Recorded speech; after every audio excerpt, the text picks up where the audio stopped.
Guys, ഞാൻ സംസാരിക്കാൻ പോകുന്നത് മോണിനെ കുറിച്ചാണ്. So it is similar to Bruce Wayne അല്ലെങ്കിൽ ബാറ്റ്മാൻ. ഒരു പീരീഡ് ഓഫ് ടൈമിൽ സെൽഫ് ഇമ്പ്രൂവ്മെൻറ്റ് ചെയ്യാൻ വേണ്ടി സ്വന്തം പാരൻസിന് ക്രിമിനൽസ് കൊല്ലുകയും പിന്നീട് ക്രിമിനൽസിനുള്ള വിരോധം കാരണം അവരെ ഉം, അവർക്കെതിരെ പോരാടാൻ വേണ്ടി ഒരു സെറ്റ് ഓഫ് ടൈമിലേക്ക് മാർഷൽ ആർട്സും അല്ലെങ്കിൽ അതുപോലെ തന്നെ പല കാര്യങ്ങളും സെൽഫ് ഇമ്പ്രൂവ്മെൻറ്റിലോട്ട് പോവുക, അങ്ങനെ പർപ്പസ്ലി ഫുള്ളി ഡെഡിക്കേറ്റഡ് ആയിട്ട് ഡിസ്ട്രാക്ഷൻസ് ഒക്കെ കട്ട് ചെയ്ത് ചെയ്യുന്ന ഒരു പ്രോസസ്സാണ് മോഹം എന്ന് പറയുന്നത്. ഇത് കസ്റ്റമൈസബിൾ ആണ് ആക്ച്വലി. ഞാൻ ക്യാൻ ഹേർട്ട് മീ എന്ന് പറയുന്ന ഡേവിഡ് ഗോഗിൻസിൻ്റെ പുസ്തകം കൂടി ഇൻറ്റഗ്രേറ്റ് ചെയ്തിട്ടാണ് മോമോൾ ചെയ്യുന്നത്. അപ്പോൾ പ്രധാനമായിട്ട് റൂൾസ് എന്ന് പറഞ്ഞു കഴിഞ്ഞാൽ മോമോണിൻ്റെ നോൺ നെഗോഷ്യബിൾ റൂൾസ് എന്ന് വെച്ച് കഴിഞ്ഞാൽ, ഞാൻ പേഴ്സണലി എൻ്റെ non negotiable 30 minutes of meditation, 10 minutes of meditation, 10 minutes of meditation, 30 minutes of exercise. പിന്നെ ആ എക്സസൈസ് തന്നെ കൂട്ടി കൂട്ടി വരിക. അതായത് ഇപ്പോൾ ഞാൻ കഴിഞ്ഞ 100 പുഷപ്സ് ആയിരുന്നു, ഞാൻ അത് 120, 130 അങ്ങനെ കൂട്ടി കൂടി 200. എൻ്റെ ഒരു ആഗ്രഹം 500 പെർ പുഷപ്സ് ഇടുന്നതാണ്. ഡെയിലി കാലസ്തനിക്സ് ചെയ്യുന്നുണ്ട് അങ്ങനത്തെ രീതിയിൽ. സോ അങ്ങനെ ഡെഡിക്കേറ്റഡ് ആയിട്ട് ഇമ്പ്രൂവ് ആക്കാം. 30 മിനിറ്റ്സ് 1 അവർ ഞാൻ ചെയ്യുന്നുണ്ട്. 30 മിനിറ്റ്സ് അറ്റ്ലീസ്റ്റ് ആണ് ഞാൻ ചെയ്യുന്നത് ആക്ച്വലി.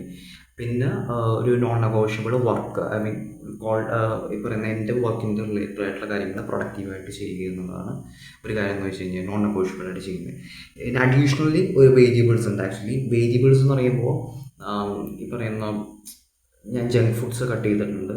പിന്നെ അതുപോലെ തന്നെ കോണ്ടൻറ്റ്സ് ക്രിയേറ്റ് ചെയ്യുന്നുണ്ട്, ഡെയിലി കോണ്ടൻറ്റ് ക്രിയേറ്റ് ചെയ്യുന്നുള്ള ഒരു മെത്തേഡ് ചെയ്ത് തരുന്നുണ്ട്. പിന്നെ ഈ പറയുന്ന പോലെ ഞാൻ മോമോൾ എടുക്കുന്നത് ഒരു എന്താ പറയണ്ടേ, ഇത്തരത്തിലുള്ള നോൺ നെഗോഷ്യബിൾസ് ഒക്കെ കൃത്യമായിട്ട് പക്ഷേ ഒരു 7 days to 3 weeks മോമോൾ എടുക്കും. എനിത്തിങ് അതർ ദാൻ ദാറ്റ് നിങ്ങളുടെ മെൻ്റൽ ഹെൽത്തിനെ അഫക്റ്റ് ചെയ്യാൻ സാധ്യതയുണ്ട്. പിന്നെ മോമോൾ എടുക്കുമ്പോൾ തീർച്ചയായിട്ടും നിങ്ങൾക്ക് പ്രൊഡക്റ്റീവ്ലി സോഷ്യലൈസ് ചെയ്യാം. അനാവശ്യമായിട്ടുള്ള ഫ്രണ്ട്സിനെക്കാളും കൂടുതൽ നിങ്ങൾ മീറ്റിംഗ്സ് അറ്റൻഡ് ചെയ്യുക, നെറ്റ്വർക്ക് ചെയ്യുക, കൊളാബറേറ്റ് ചെയ്യുക, അത്തരത്തിലുള്ള പ്രൊഡക്റ്റീവ് സോഷ്യലൈസേഷനിലേക്ക് കൂടുതൽ കാര്യങ്ങൾ ചെയ്യുക. ടീം വർക്ക് ചെയ്യുക, മാസ്റ്റർ മൈൻഡ് ഗ്രൂപ്പ് ക്രിയേറ്റ് ചെയ്യുക, അങ്ങനത്തെ കാര്യങ്ങൾ. പിന്നെ define your goal first of all. അതാണ് ഏറ്റവും ഫസ്റ്റത്തെ കാര്യം. ഒരു മോമോൾ പ്രോസസ്സിൽ ഏറ്റവും ഫസ്റ്റ് കാര്യം define your goal, whether it's to ഈ യൂട്യൂബർ അല്ലെങ്കിൽ ഒരു ബിസിനസ് ബിൽഡ് ചെയ്യുക അങ്ങനെയൊക്കെയാണെന്നുണ്ടെങ്കിൽ. So cut all the distraction, cut all the crap. ഇനി പറഞ്ഞ സ്ക്രീൻ ടൈം കുറച്ചുണ്ട്, 45 minutes ആണ് പെർ സ്ക്രീൻ ടൈം. സോ അതും നോൺ നെഗോഷ്യബിൾസിൽ അല്ലെങ്കിൽ വേരിയബിൾസിൽ പെടുന്നൊരു കാര്യമാണ്. എൻ്റെ നോൺ നെഗോഷ്യബിൾസിലൊക്കെ പെടുന്ന കാര്യമാണ് ഞാൻ ജങ്ക് ഫുഡ്, അതുപോലെ തന്നെ സ്ക്രീൻ ടൈമും വെട്ടിക്കുറച്ചിട്ടുണ്ട്. കാരണം അതെനിക്ക് ഭയങ്കര അഡിക്ഷൻ ആയിട്ടുള്ളൊരു കാര്യമാണ്. സോ ഇങ്ങനെയൊക്കെയാണ് മോമോളിൽ നമുക്ക് അങ്ങനെ സെറ്റ് ചെയ്യാൻ കഴിയുന്നത്.